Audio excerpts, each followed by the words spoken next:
Ashamaa harka fuuni kabajamtoota hordoftoota maatii YouTube chaanaalii kiyyaa nagaa waaqayyoo isiniif haa baay'atu. Akkam jirtu nagaa keessanii?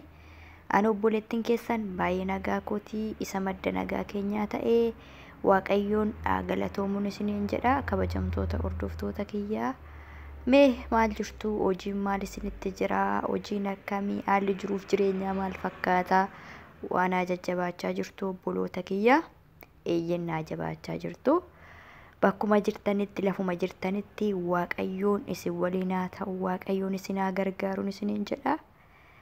Maarree obboloota kiyyaa asumaan dhaamsa kiyya chaanaalii kiyyaa warreen haaraa taatan chaanaalii kiyya subscribe gochuun maatii kiyyatti dabalama. Warreen immoo maatii kiyya taatan viidiyoo kiyya naaf daawwadhaa. Akkasuma yeroo viidiyoo kiyya naaf daawwattan laayikii naa godhaa.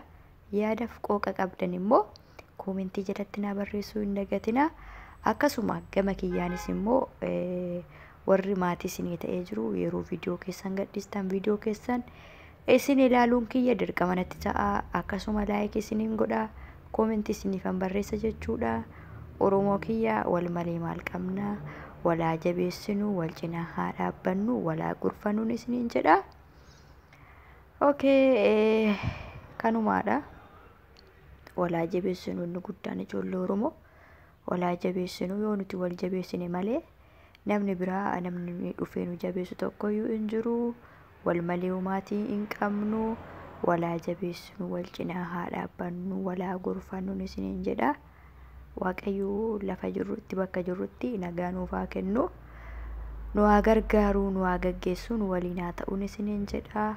Hangamma kan isin wajjin ture ani Boonee Shahu.